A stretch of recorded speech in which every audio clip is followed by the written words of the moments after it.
দাঁড়িয়ে আছে, বুঝতে পারছেন না। তাদের আমি রাস্তায় দেখা করে এসেছি, তাদের আসতে বলে এসেছি।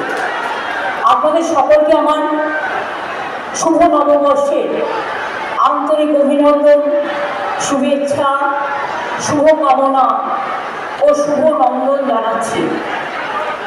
কালকে আমি মাথাভাঙায় কুচবিহারে মিটিং করেছি, দিনহাটাতেও মিটিং করেছি, আজকে কুচবিহারে করছি।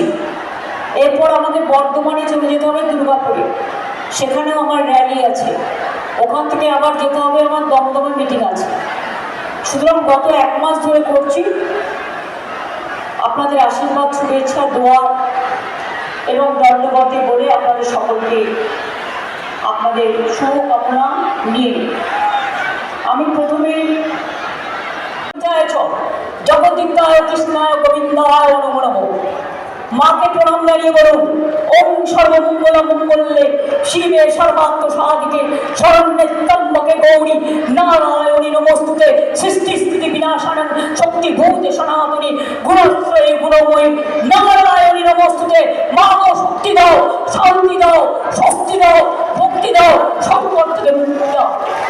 সংখ্যালঘু ভাই বোনেরা আল্লাহ তাআলার কাছে দোয়া করে বলুন, লা ইলাহা ইল্লাল্লাহ মুহাম্মদ রাসূলুল্লাহ। খ্রিস্টান ভাই বোনেরা তারা বলুন, God is good, God is great. Punjabi ভাই বোনেরা বলুন, বলে সরি হল সবসে আকাল। রাজবংশীরা বলুন, দণ্ডবতে নমস্তে। আমরা সবাই এগিয়ে যাই, আমরা কখনো পিছিয়ে যাই না। এই সংকল্প নিয়ে বলতে হবে, যতই বড় চক্রান্ত, বিজেপি বাংলায় হবে ব্যর্থ। বাংলায় নেবে বদলা, আগামী দিন দিল্লি দখলের পালা। বাংলা দখল করে দিল্লি থেকে বিজেপি হটাও, বিজেপি হটাও, বিজেপি হটাও, অত্যাচারী হটাও, অত্যাচারী হটাও, ভোটকাটারি হটাও। তোমার লেখা নাই গো, তোমার লেখা নাই। কুচবিহার কত দূরের জেলা, একবারও খবর নাও তারা ভালো আছে কিনা? নাই নাই নাই, তোমার লেখা নাই গো, তোমার লেখা নাই। আর ইলেকশন আসলে ভোট দাও, ভোট দাও। ইডি আছে, সিবিআই আছে, ইনকাম ট্যাক্স আছে, সেন্ট্রাল ফোর্স আছে, সবাইকে এক পক্ষ করে দিয়েছে। কোনো দিন দেশে আমি এই জিনিস দেখিনি।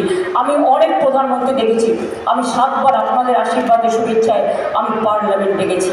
আমি এরকম প্রধানমন্ত্রী আমি জীবনে দেখিনি।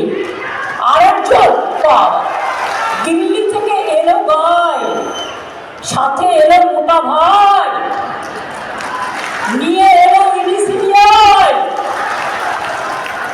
ইনকাম ট্যাক্স আর বড় বন্দুক দেয়। বলি আন্না অনেক হয়েছে, আন্না তোমরা বাংলাকে টার্গেট করেছো। বাংলার মানুষ তোমাদের বুঝিয়ে দেবে, বাংলাকে ইংরেজরা পারেনি, তোমরাও পারবে না। জেনে রেখে দাও, বাংলায় ভারতবর্ষকে পথ দেখাবে। বাংলায় আগামী দিন, বাংলায় জিতে আমরা দিল্লি থেকে ওদের সরকার ভাঙবই, ভাঙবই, ভাঙবই। গণতন্ত্রের মাধ্যমে দেখে নেবে সব বেআইনি কাজ করছে।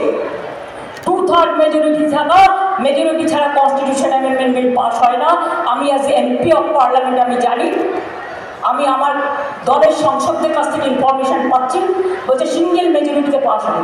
আর তুমি 33% রিজার্ভেশনের সাথে মেয়েদের ঢুকিয়ে দিয়েছো ডিলিমিটেশন ভঙ্গ করে। আমার পার্টির তো 37%